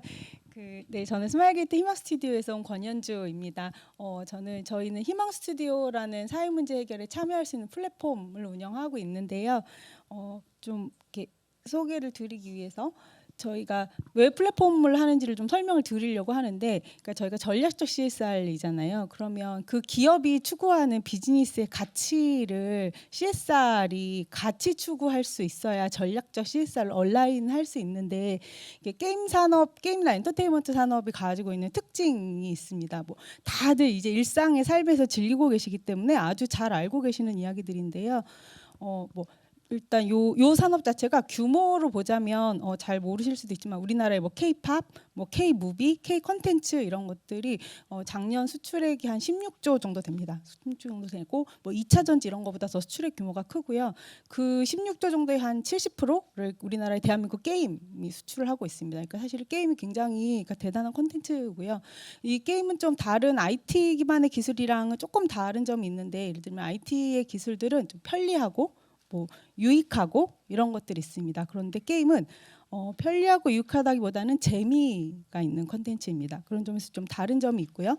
또 이게 그 흥행 산업입니다. 이렇게 여러분들이 땡플리스 이런 데 보시면 이렇게 되게 많은 컨텐츠, 뭐 음악도 뭐 엄청 많지만 그 중에서 진짜 소위 말하는 대박 라는 거는 컨텐츠가 이렇게 딱 몇 가지가 되고요. 그러기 위해서 이 산업은 그러니까 인디 뭐 독립 영화나 이런 것처럼 굉장히 많은 이렇게 레이블이나 컨텐츠나 이런 것들이 시장의 생태계의 저변을 이루고 있어야 합니다. 그래서 이런 특징이 있고요. 또 하나는 이제 팬덤 산업인데요. 이렇게 뭐 어떤 아이돌이나 뭐 케이팝 스타 누가 나오면 그들의 팬들이 이렇게 같이 기념일 기부하고 이런 이제 이벤트들도 많이 하시잖아요. 그러니까 이제 내가 좋아하는, 그래서 그냥 우리 산업에, 게임이라는 산업에 그냥 이해관계자로서의 소비자가 아니라 팬입니다. 우리 그래서 이런 팬들과 우리가 어떻게 잘 커뮤니케이션하고 좋은 관계를 구축하느냐에 따라서 갓겜이 될 수 있느냐 아니냐가 달라지게 됩니다. 이런 거에 따라서 당연히 매출 규모도 달라지겠죠. 그래서 그 게임업이라는 이 기업의 전략적 사회공헌이니까 CSR이니까 이 업이 이런 특징을 가지고 있기 때문에 그 저희 회사의 CSR은 네, 폰트가 깨졌네요. 네, 저희 회사의 CSR은 요것들을 기반으로, 그러니까 우리가 사회 문제를 해결하고 사회를 지속 가능하게 하는 데 있어서 이 세 가지의 가치와 같이 얼라인할 수 있는 게 무엇이 있을까를 좀 고민을 했고, 뭐 예를 들어 재미, 뭐 사회 문제 해결의 재미라고 하면 좀 그렇지만 뭐 이런 재미가 있을 수 있죠. 사회 문제를 해결하겠다고 하는 사람들은 굉장히 많습니다. 그냥 문제가 복잡하고 다양하니까. 하지만 좀 그 문제를 좀 참신한 방법, 창의적으로 해결할 수 있는 방법, 너무 이렇게 복잡하고 어려워서 좀 하기 어렵지만 좀 새로운 시도를 해볼 수 있는 방법들로 한번 사회 문제를 해결해보는 재미, 이런 것들. 또 그 재미, 그 가치에 공감하는 사람들이 같이 좀 참여하고 뭐 기부를 한다든지, 저희 펀딩한다고 하는데 펀딩한다든지, 또 이렇게 게임에서는 힐러가 있습니다. 사회 문제 해결하고, 그러니까 게임에서 부상당한 그 NPC들을 치유하는 힐러가 있는데, 힐러처럼 사회 문제 해결에 같이 참여하고 할 수 있는, 그래서 좀 그렇게 공감하고 참여를 해야 이게 흥행할 수 있으니까 이런 컨텐츠. 또 이제 팬덤을 기반으로 그 팬덤들, 그러니까 유저들이 그 게임만 하는 게 아니라 게임 안에서, 인게임 안에서 뭐 어떤 이벤트를 한다든지, 아니면 뭐 아이템을 구매한다든지, 혹은 게임처럼 재미있게, 뭐 모든 걸 다 게임 안에서 할 수는 없으니까 게임처럼 뭐 레벨과 보상을 갖는다든지, 뭐 이런 게이미피케이션 하는 것들은 이미 많은 이렇게 사회에서 적용되고 있는 방식들인 것 같아요. 그래서 이런 것들을 통합해서 저희가 게임 유저들과 함께 그 더 나은 세상을 만드는 플랫폼이라는 희망 스튜디오라는 플랫폼을 운영하고 있습니다. 그래서 저희 플랫폼에는 굉장히 많은 파트너십들이 참여하는데요. 이렇게 문제 해결을 하니까 이렇게 당연히 뭐 NGO나 사회 문제를 해결하는 파트너들도 참여할 거라고 생각하시지만, 그 B2B 할 수 있는 파트너들도 참여합니다. 예를 들면 뭐 저희가 하는 플랫폼이니까 당연히 스마일게이트의 게임 IP, 또 뭐 게임과 관련된 컨텐츠, 또 뭐 관련된 방송을 하는 스트리머, 유튜버들도 참여하실 수 있지만요. 여기 계신 분들은 뭐 게임을 많이 아실 수 있으니까 뭐 좀 뭐 예를 들면 애니팡 같은 게임, 온 국민에게 하트를 날렸던 애니팡 같은 게임, 또 뭐 그 쿠키런이 만드는 오븐 브레이크나 이런 쿠키런의 IP들, 또 또 뭐 이런 게임도 참여합니다. 뭐 프리스타일 같은 농구 스포츠 게임도 참여를 하고요. 또 그 조선 독립유공자들의 삶을 이렇게 스토리로 다룬 페치카라는 인디 게임, 기능성 게임도 참여하기도 합니다. 그러니까 좀 사실은 이거는 스마일게이트라는 회사가 만든 사회문제 해결 참여 플랫폼인데 뭐 스마일게이트야 당연히 뭐 여기에 펀 기부자로 참여하거나 IP가 참여할 수 있겠지만 이런 다른 게임과 IP들이 참여할 수 있다라는 거는 사실은 굉장히 의아한, 어떻게 보면 의아한 일이기도 합니다. 이것들이 가능한 것은 사실은 좀 제가 보기엔 두 가지가 있어서 그런데요. 하나는 스마일게이트가 이런 플랫폼을 운영하면서 뭐 스마일게이트를 홍보하기 위해서 이 플랫폼을 운영하는 것이 아니라 정말 사회 문제를 잘 해결하고 유저들이랑 같이 참여할 수 있는 방법을 찾기 위해서 이런 플랫폼을 운영한다라는 기본적인 신뢰를 가지고 있는 것 같고요. 하나는 여기 참여하시는 분들을 저희가 파트너, 희망 파트너라고 부르는데 개인들은 희망 프렌즈라고 이렇게 프렌즈가 되자라고 희망 프렌즈를 부르고 있고요. 이분들이 본인들이 각자 그 게임이나 컨텐츠가 가지고 있는 다양성이 다르기 때문에 거기에 맞춰서 저희가 커스터마이즈된 제안을 합니다.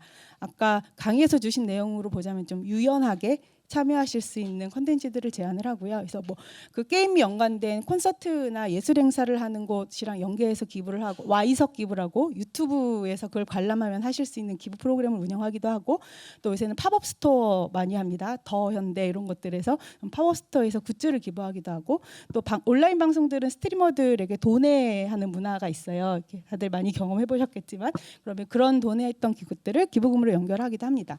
그리고 뭐 게임 안에서는 당연히 아이템 그 특정 어떤 기부나 어떤 이벤트에만 살 수 있는 상품이나 아이템들이 있고 그 아이템들을 샀을 때 이 문제 해결에 같이 동참하기도 합니다. 그래서 뭐 사회 문제 해결, 그러니까 전략적 CSR을 하는 데 있어서 이렇게 게임 생태계 안에 있는 꼭 우리 회사뿐만 아니라 다른 회사들이 같이 참여할 수 있는 이런 파트너십을 운영하고 있는 것도 저희는 굉장히 좀 재미있게 하고 있고요. 물론 이렇게 해서 그 사회 문제 해결에 이렇게 되면 크기를 키울 수 있습니다. 저희 플랫폼에서 아까 보신 임팩트의 크기를 당연히 저희가 혼자 자원의 인테그레이션을 하는 것이 아니라 많은 파트너들이 같이 하고 있기 때문에 임팩트의 크기를 키울 수 있고 또 이제 사실 임팩트의 깊이를 또 만들어야 되잖아요. 임팩트의 깊이는 이제 저희 희망 메이커라고 하고 그 사회 문제 현장에서 사회 문제를 해결하고 계시는 NGO를 비롯한 뭐 소셜 벤처, 뭐 사회적 기업 여러 파트너들이 이렇게 희망 메이커로 참여하고 있습니다.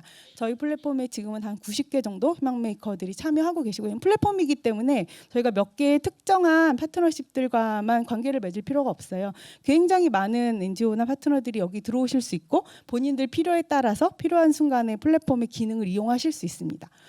근데 저희가 요 같이 문제 해결하는 과정은 뭐 크게 다른 곳들에서 문제 해결하는 방식과 다르진 않지만 조금 특징적인 게 있다면 저희는 이렇게 그걸 뭐 전략적으로 뭘 알아서 그랬다기보다는 어떻게 보면 잘 몰라서 그렇게 했을 것 같은데요. 그러니까 뭐 이렇게 저희가 되게 관심을 많이 가지고 있는 이제 미래 세대 아이들의 문제에 있어서 뭐 게임사니까 당연히 미래 세대나 MZ 젊은 세대들의 문제에 많은 관심을 가지고 있고 그 뭐 아이들이 뭐 학대나 방임, 뭐 은둔, 고립 이런 주제들로 어려움을 겪고 있어요. 그러면 이들 그래도 우리나라가 복지가 많이 발달해서 이들한테 뭐 주거나 생계 이런 것들은 어려움이 없는 것 같으니 뭐 아이들의 상담을 지원하는 지원 사업을 합시다. 이렇게 하면 되게 좋을 것 같지만 열려할 것 같지만 사실은 꼭 그게 그 애들의 문제를 해결하는 방식인지는 잘 모르겠어요. 임팩트가 있는 사업인지는 모르겠어요. 그래서 저희는 이렇게 잘 모를 때는 책을 보시는 분들도 계시지만 이렇게 현장에 가서 선생님들의 이야기를 많이 들었습니다. 저희가 이 아이들의 그동안 국가나 뭐 사회 제도 여러 가지들에서 해결하지 못하는 어떤 어려운 부분 그런 사각지대를 좀 창의적으로 재미있어야 되니까 저희도 창의적으로 해결하고 싶은데 어떻게 하면 좋을까요?를 좀 듣고 문제를 해결할 수 있는 방식들을 만들고 실제 솔루션이 실행되는 방법 중에서는 이렇게 다 다릅니다. 저희가 이 스마일하우스 플랫폼이라고 불리는 학대나 방임 아이들을 지원하는 사업에 있어서는 어느 지역에서는 안산같이 미등록 이주 아동들이 절대적으로 많은 지역을 차지하고 있는 곳들은 안산시 아동 권리와 이런 관련된 과들과 같이 문제를 해결하는 사업을 하기도 하고요. 또 사각지대에 있기 때문에 뭐 여기는 집이 필요해서 저희가 집을 지원해주는 사업을 하기도 합니다. 또 저희 성남처럼 미등록 이주 아동들보다는 경계선의 장애 아이들의 이슈가 더 많은 곳들은 이 아이들에게 더 필요한 상담 치료나 서비스를 바우처 사업들이 많이 있어요 기존에. 그래서 굳이 저희가 바우처를 추가로 또 줄 필요가 없기 때문에 근데 그 선생님들의 말씀을 들어보면 바우처가 있어도 애들 그 아이 말고 그룹홈에 같이 사는 다른 아이들이 있기 때문에 상담센터에 가실 수가 없는 거예요. 그러면 반대로 상담센터 선생님이 오시면 되잖아요. 되게 쉽고 간단한 문제인데 기존 국가 제도에서는 좀 하기 어려운 방식인 거죠. 그러면 아주 뭐 별거 아닌 변형이지만 유연하게 제도를 바꿔서 운영할 수 있습니다. 그래서 성남시 같은 경우는 그 뭐 조례도 관련된 조례도 만들어지고 또 지자체에서 우수 시정 사업으로도 자리를 매김하면서 지금까지도 이렇게 지속 가능하게 잘 진행하고 있습니다. 이게 가능한 부분들은 저희가 전문가가 아니기 때문에 아까 초반처럼 이제 저희가 잘 몰라서 어떻게 보면 잘 몰라서 그 문제를 가장 잘 해결하고 계신 분들이 저희가 일정 기금 정도의 플랫폼에서의 자원을 연결해 드리면 그분들이 가장 잘 하실 수 있는 방법으로 문제를 해결하고 어떻게 보면 그거에 들어가는 후원금이나 비용의 사용까지도 가장 그 시급한 문제를 해결하실 수 있는 방법으로 문제를 해결하고 있는 것 같습니다. 이렇게 희망메이커 분들이랑 파트너십을 운영하고 있고요. 네. 그래서 그 저희는 뭐 이렇게 막 전략적 파트너십으로서 어떻게 아주 어댑티브하게 뭔가를 원칙을 세워서 계획을 가지고 한다기보다는 이 저희가 함께 이렇게 더 베럴들을 만드는 과정에 저희 플랫폼을 이용하시는 게임 유저 또 뭐 기부자, 이용자 또 저희 플랫폼에서 같이 사회 문제를 해결하고 싶은 게임사들, 뭐 중소 게임사들, IP들, 컨텐츠 이런 희망 파트너들이랑 같이 좀 사회 문제를 해결하는 어떤 그 틀 구조가 임팩트를 더 키우고 늘리고 지속할 수 있는 플랫폼 기반 자체가 돼야겠다라는 방식으로 좀 사회공헌 CSR 전략적 CSR 하고 있는 사례를 짧게 소개해드렸습니다. 감사합니다.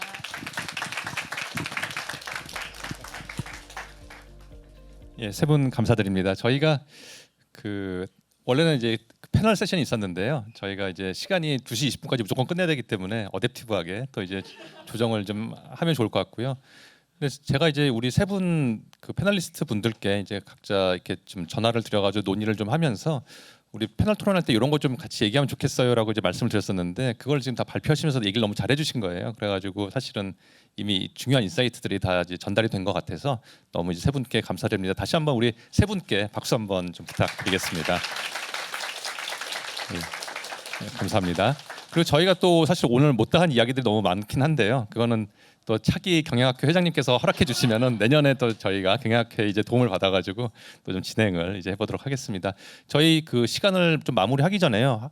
한 또 어댑티브하게 좀 한 가지 좀 하고 싶은 게 여기 오신 분들 중에 제가 한 3분 정도 랜덤하게 마이크를 드리고 어떠셨는지 그리고 저희가 테이크어웨이라고 얘기하죠. 오늘 좀 내가 이거 하나 좀 괜찮은 거 좀 하나 건진 것 같다. 어떤 거였는지 좀 여쭤보도록 하겠습니다. 네, 안녕하세요. 네, 저는 사실 서강대학교에서 경영전략을 가르치고 있는 김윤진이라고 합니다. 네, 제가 사실 이제 올해 초에 졸업을 하고 학위를 받고 이제 수업을 하면서 제 학위 논문 주제가 또 어쩌다 보니 저희 어떤 여러 가지를 담아 제가 이제 이 지속 가능과 관련된 학위 논문을 또 작성하다 보니까 사실 지금도 이 관련된 것들로 꾸준히 연구를 하고 있는 중이기도 하고 또 저희 학생들한테도 어떻게 이야기를 하면 좋을까에 대한 고민들을 굉장히 많이 하고 있었는데요. 네, 학교에서 너무나 이렇게 딱 이메일이 딱 와가지고 제가 되게 딱 처음에 딱 신청을 하고 그리고 또 사회적 가치 페스티벌도 또 신청을 하고 또 이제 여러 부스들을 또 돌아다니다가 이 세션에 좀 참여를 하게 되었는데 일단은 가장 기억에 남는 부분은 네, 신영상 교수님과 또 저희 대표님께서 말씀 주셨던 확실히 그 이펙추에이션 그러니까 보통 기존의 사실 전략은 되게 인과관계라던가 이런 거에 딱 또 목표에 초점을 두고 좀 그런 방식으로의 어떤 이런 지속가능 경영에 대해서 이야기한다면 그것이라기보다 정말 어댑티브하게 탐험가처럼 정말 익스플로레이션 하는 그런 방향으로 우리가 가는 것이 정말 이런 뭔가 그 지속 가능한 경영을 위해서는 확실히 그것이 굉장히 중요하겠다는 생각을 하게 되었고요. 그래서 저 또한 되게 이렇게 착착착착 이런 것보다는 논문의 어떤 사고의 방향도 그렇고 뭐 또 수업의 방향도 그렇고 또 이렇게 가는 방향도 그렇고 되게 랜덤하게 어댑티브하게 그렇게 살아야 되겠다 또 연구해야 되겠다 이런 생각을 많이 하게 되었습니다. 네, 너무 감사합니다. 예, 내년에는 교수님께서 강연해 주시면 될 것 같습니다. 예, 감사합니다. 저희 이번엔 또 남자분께 한번 부탁드리도록 하겠는데요. 이번에는 안녕하세요. 한국대학생활 협동조합 연합회 사무국장 박상입니다. 오늘 보니까 제가 이렇게 지명된 거 보니까 전혀 각본 없이 하시는 거 맞죠? 예. 예, 기회 주신 거 감사드리고요. 저희는 이제 오늘 전략적 CSR 와닿는 얘기였는데 저희 대학생활 협동조합 연합회는 전국에 이제 33개 각 대학들이 참여하고 있습니다. 그 대표적인 창구로 저희 연합회가 활동을 하고 있고요. 저희도 이제 올해 또는 내년에 계획 세우면서 CSR 관련해서 많은 고민을 하고 있는데 앞에다가 전략적 이런 용어를 좀 더 붙여서 해야 될 것 같고요. 특히나 이제 어려운 대학 학생들 그분들을 선정을 해서 저희가 그 뭐라 그러죠? 약간의 밥 또는 간식거리 이런 거를 하는 그 프로그램을 하고 있는데 명칭은 이제 콩세알 이렇게 부르고 있습니다. 그래서 그거를 확대하려고 많은 고민을 하고 있는데 기업들의 후원이 이렇게 비교적 원활하지는 않더라고요. 그래서 내년에는 이제 자회사 기부금 영수증 가능한 법인화도 고민하고 있는데 오늘 말씀 주신 것들을 많이 좀 같이 넣어서 그런 활동들을 조금 더 강화시켜 보겠습니다. 감사합니다. 예, 감사합니다. 저희 이번에는 학생분한테 한번 좀 들으면 좋겠는데요. 저쪽에 저 지금 쳐다보고 계신 학생분께서 안녕하세요. 저한테 마이크를 주실 줄 정말 몰랐는데 저는 한양대학교에서 지금 이번 학기에 신현성 교수님 수업 수강하고 있는 학생이에요.